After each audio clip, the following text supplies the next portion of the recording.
என்னிடம் ஒரு வயதானவர் தன் மகளுக்கு ஒரு பொண்ணோட ஜாதகத்தை எடுத்துன்னு வந்திருந்தேன். நான் என்ன சமாச்சாரம், யார் பார்க்கணும் கேட்டேன். எல்லாம் அந்த கிழவனுக்கு தான் அப்படின்னு. ஏன் அப்படிலாம் அழுத்துக்கோங்க, கிழவளாக இருந்தானே கும்மரியாக இருந்தானே எல்லாருக்கும் ஜாதகம் உண்டு, எல்லாருக்கும் பலன் உண்டு, எல்லாருக்கும் வாழ்க்கை உண்டு, எல்லாருக்கும் பயணம் உண்டு, எல்லாருக்கும் திருப்பங்கள் உண்டு, எல்லாமே உண்டு அப்படின்ட்டு நான் உற்சாகமாக பேசிகிட்டே போனேன். எனக்கு இனிமேல் ஒன்றும் கிடையாது. போனால் வழியோ ஒரு வருஷம் ஆயிடுத்து, போன வந்தால் ஒரு சாதம் நானும் போக வேண்டியதான், இவ்வளோதான் எனக்கு. அது எப்போ நடக்கும்னு சொல்லுங்கோ அப்படி. சரி, ரொம்ப டிப்ரெஷனில் இருக்கிறவர் அப்படின்னு புரிஞ்சுனேன். இருந்தாலும் பாவம், வயசான காலத்தில் பாவம் துணையை இழந்து துவைக்கிற அந்த மனுஷனுடைய ஆதங்கம் என்னால் புரிஞ்சிக்க முடிஞ்சுது. ஏன்னா என் மாமியார் போன கையோடு என் மாமனார் எவ்வளோ வேதனைப்பட்டார். இருக்கும்போது தினம் சண்டை தான் போட்டுருப்பார். ஆனால் எவ்வளோ கஷ்டப்பட்டேன்னு எனக்கு தெரியும், அனுபவமும் உண்டு.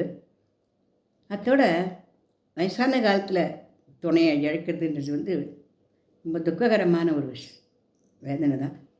ஆனால் என்ன பண்ணுறது, என்ன சினிமாவா ட்ராமாவா ஒன்றா வந்துட்டு ஒன்றா கிளம்பி வந்துட்டுக்கிறதுக்கு ஏதோ ஒருத்தர் முன்னாடி போக வேண்டியது, ஒருத்தர் பின்னாடி போக வேண்டியது தான், அவ்வளோதான் அது இல்லையா. ஒருவராய் பிறந்தோம் இருவராய் இணைந்தும் பாட்டு ஒன்றா பல வழியாக போக வச்சா 2 பேரும் ஒன்றாய் போகணும் அப்படின்னு போகிறது அது நடக்கலையே இல்லையா. அதனால் சரி பாவம் அப்படின்னு சொல்லிட்டு அந்த மாதிரி அவ்வளோதான் வருத்தப்பட வேண்டாம். என்ன பிரச்சனை உங்களுக்கு கேட்டேன். துவார்கால மருமவா இவ்வளோதான் பிரச்சனை. ஒரு நாள் கிடையாது, நட்சத்திரம் கிடையாது, ஏகாதசி கிடையாது, துவாதசி கிடையாது, அமாவாசை கிடையாது, ஒரு தர்ப்பணம் பண்ண முடியாது, ஒரு சுத்தம் ஆச்சரம் கிடையாது, குழந்தை குட்டிக்கெல்லாம் விழிப்பு தீட்டு, ஒரு ஏகாதசி கூட ஷாரியோட முருங்கைக்காய் சாம்பார் பண்ணி போடுற தட்டில் எப்படியும் மனுஷன் உசுறு வாழறது இல்லை. அவருடைய பிரச்சனை ஓரளவு எனக்கு புரிஞ்சுது. அதுக்குள்ளே அந்த பொண்ணு பேச ஆரம்பித்தா. மம்மி நாங்கள் ரொம்ப ஏழை மம்மி, இவருக்கு ஒரு டிஃபனை பண்ணுறேன், வீட்டுக்கு ஒரு சாப்பாடு பண்ணுற அளவுக்குலாம் இல்லை, என்ன பண்ணுறோமோ அது எல்லோரும் சாப்பிட்டு அவ்வளோதான். எங்கள் மாமியார் போன உடனே 13ஆம் நாளே காரியம் ஆனதும் எங்கள் மாமனார் அழைச்சின்னு வந்துட்டேன். நான் எங்கள் ஆத்துக்கார் நான் அழைச்சின்னு வந்துட்டோம். அவருக்கு ரொம்ப குறைஞ்ச சம்பளம் தான், தினந்தோறும் 3 வேளை சாதம் சாப்பிட்றது தான் ஒன்றுமே முடியாது. ஏதாவது ஒன்று பண்ண வேண்டியது, அதே 3 வேளையும் கொஞ்சம் வச்சு சாப்பிட வேண்டியது தான். அதில் ஏகாதசி பண்ணோம், துவாதசி பண்ணோம், அமாவாசை பண்ணோம், டிஃபனுக்கு பண்ணோம், பலகாரம் பண்ணணும், அதெல்லாம் ஒன்றும் பண்ண முடியாது அப்படின்னு வேதனைப்பட்டுவிட்டேன். நான் சொன்னேன், அம்மா அவளுக்கு எந்த அரிசியை சாப்பாடுக்கு போறியோ அந்த அரிசியை உடைச்சிட்டு அதில் ஒரே ஒரு ஸ்பூன் நல்லெண்ணெயோ இல்லை வேறு ஏதாவது ஒரு எண்ணெயோ குத்தி நல்லா பீசிட்டு எவ்வளோ நோய் வச்சுருக்கியோ அந்த நோய் மாதிரி 2 டம்ளர் தண்ணி வச்சு அதை போட்டு கலரிலேருந்து அது ஒரு உப்புமா மாதிரி வந்துடுமேம்மா. சீரகம் மிளகாய் பொடி போட்டீங்கன்னா அரிசி உப்புமா மாதிரி இருக்க போகுது, சாப்பிட்டுக்கலாமே. இந்த மாதிரி கொஞ்சம் அட்ஜஸ்ட் பண்ணிப்பார். ஏதோ தொகைகளை அரைச்சி வச்சேன்னா வெந்தய தொகை கூட போகிறோம். ஒரு வெந்தயம், ஒரு 2 ஸ்பூன் வெந்தயம், 4 வரமிளகாய், ஒரே ஒரு நெல்லிக்காய் அளவு புளி, உப்பு வச்சு அரைச்சி போட்டேன்னா கூட தொட்டுட்டு அது சாப்பிட்லாம், நல்லா இருக்கும். இல்லை அந்த இப்போ சொன்னேன் இல்லையா, இது பேர் சொஜ்ஜி உப்புமான்னு பேர். இந்த சொஜ்ஜி உப்புமாவிலே கூட மோரோ சாத்துமுதோ குழம்புல முழுக்கத்தான் போட்டேன்னா ரசம் குத்தி கூட சாப்பிட்லாம், நல்லா இருக்கும். நீ கொஞ்சம் அட்ஜஸ்ட் பண்ணிடுமா. நீ மாமனாரை பத்திரமா அழைச்சிட்டு வந்துட்டேன், காப்பாற்றின்னு இருக்கேன். ஆனால் வயசான காலத்தில் தனிமைன்றது ரொம்ப ரொம்ப கொடுமை. அது அனுபவிக்கிற அளவு மட்டும்தான் முடியும். அந்த தனிமை தெரியக்கூடாதுன்னு தான் நீ அழைச்சிட்டு வந்து அவர் காப்பாற்றின்னு இருக்கேன் இல்லையா. கொஞ்சம் அட்ஜஸ்ட் பண்ணு அப்படின்னு சொல்லிட்டு அவர்கிட்டேன்னு சொன்னேன். 60 வயசு வரைக்கும் நீங்கள் எல்லாத்தையும் கொண்டாடி இருக்குங்க. உங்களுக்கு வயசு 66 வயசு, அது போன வருஷம் அங்கே வயசு இறந்து போயிட்டார். இனிமேல் இந்த ஆச்சாரம் உபச்சாரம் நீங்கள் கொண்டாடலைன்றதுனால உங்களுக்கு சொர்க்கம் இல்லாமல் போயிடாது. முதல்ல அதை ஞாபகம் வச்சுக்கோங்க. நம்ம எங்கே இருக்குமோ, யாருக்கிட்ட இருக்குமோ அவ்வளோ இடத்துல நாம் என்ன பண்ணணும், அட்ஜஸ்ட் பண்ணிட்டு தான் நம்ம வாழணும். இது கஷ்டம்தான். வயசான காலத்தில் மாதம் நம்ம இந்த மாதத்தில் 2 தடவை ஏகாதசி விரதம் இருக்கிறது, அமாவாசை இருக்கிறது, அதுக்கப்புறம் இது பண்ணுறது, உபவாசம் இருக்கிறது, அதுக்கப்புறம் பழங்களை மட்டும் சாப்பிட வேண்டியது, இந்த மாதிரிலாம் இருக்கிறதுலாம் ரைட்டு தான். ஆனால் இது எல்லாத்தையுமே நம்ம கடைபிடிக்கணுன்ற அவசியம் இல்லை. ஸ்ரீ கிருஷ்ண பரமாத்மாவே என்ன சொல்லியிருக்கேன், நம்ம முடிஞ்ச அளவுக்கு நம்ம செஞ்சால் போகணும் தான் சொல்லியிருக்கேன் இல்லையா. அதனால் 60 வயசுக்கு மேற்பட்டு போச்சுன்னா நம்ம எல்லாம் கடைப்பிடிக்கிறது ரொம்ப ரைட்டு தான்.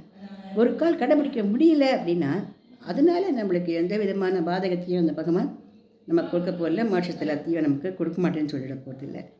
நம்ம யார் கூட இருக்குமோ அவளை அட்ஜஸ்ட் பண்ணிட்டு நம்ம இருந்தோம்னால நம்ம கண்டிப்பாக மோட்சம் நமக்கு கிடைக்கும். அதனால் நீங்களும் இந்த மாதிரிலாம் கஷ்டப்பட்டுக்காதுங்க. நீங்கள் பூஜை பண்ணத்த குழந்தைகள்லாம் விழிப்போட வந்து மேலே வந்து முதலாம் போட்டு நிஞ்சாச்ச கயிறு வந்து மேலே கட்டிக்கிறது அப்படின்னு ஏன் வச்சுக்கிறோங்க. உங்கள் குழந்தைகள்லாம் அவங்களுக்கு பாசமாக இருக்குது, ஆசையாக இருக்குது. எந்தோடனே தாத்தா பூஜை பண்ணால் அதுக்கு வேடிக்கையாக இருக்குது, வந்து உட்காந்துக்கிறது, கட்டிக்கிறது, முத்தா கொடுக்கறது நம்ம பண்ணுறதுகள். கரடிங்கிறவன் பூஜை பண்ண நடுவுக்கு பூந்தா கரடி மாதிரி கத்தாமல் என்ன பண்ணுங்க?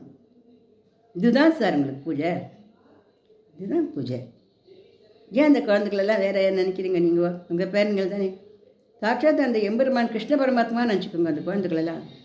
கிருஷ்ணர் வந்து வெண்ணெயை ஊட்டலையா? கிருஷ்ணர் வந்து மண்ணில் ஒன்று அப்படியே வந்து வெண்ணெயை வாயில் தித்தி விடலையா?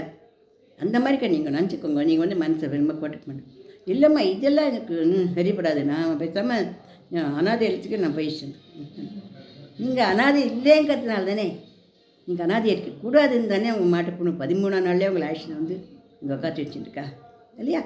அவளுடைய குடும்ப சூழ்நிலை வந்து உங்களுடைய விரதங்கள் பூஜைகளுக்கு ஏற்ற அளவில் இல்லை.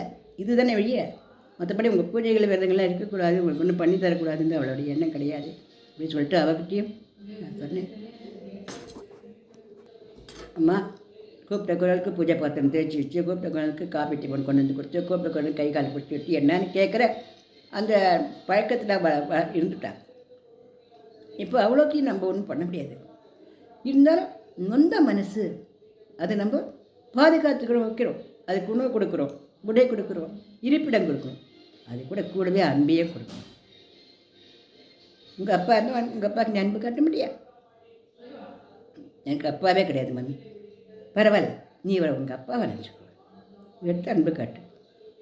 அதே அரிசியை உடச்சி இப்படி மாவாக பண்ணி கொடு, அதே அரிசியை மாவை அரைச்சி 2 குழக்கட்டையாக பண்ணி கொடு. ஏதோ ஒன்று அட்ஜஸ்ட் பண்ணி தான் நம்ம போகணும். உன்னோட வறுமையினே குழந்தை ஒரு ஆக்ஷன் வச்சுருக்குது ரொம்ப நல்லது, அது ஒன்று பாராட்டும் தான். ஆனால் அப்படி வச்சுருக்க சமயத்தில் வெறும உடையோ உணவோ மருந்து மாத்திரையோ வாங்கி கொடுக்குற பொருள்களை மட்டும் வயசானவளுக்கு திருப்தியே கொடுக்காது. அன்பாக இருக்கும். நம்ம அன்பாக நம்ம அவளை இடத்துல பழகணும். கரடி மாய் கத்துறான்னு சொல்லக்கூடாது. அவருடைய நிலையில் அவர் கோபத்தில் சொல்கிறார் அப்படின்னு சொல்லிட்டு அவர்கிட்டேன்னு சொன்னேன். நீங்கள் ரொம்ப தூரம் இந்த மாதிரி தான் பக்தி கிக்தி உபவாசம் மேலே படக்கூடாது, தீட்டு இதெல்லாம் ரொம்ப பண்ணாதங்க.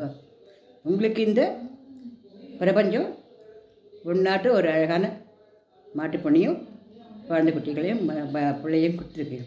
மீதி வாழ்க்கை இந்த அன்பில் நீங்கள் திளைச்சிக்கோங்க. நீங்கள் போய் அனாதை இல்லை, நீங்கள் அனாதை இல்லைன்னா போக வேண்டாம். அங்கே போனால் ஒன்றை பார்த்து இல்லைன்னு, ஆனால் நீங்கள் அனாதை ஆனப்பறம் அங்கே போங்க, இவ்வளோ இருக்குது போகாதீங்க அப்படின்னு சொன்னேன்.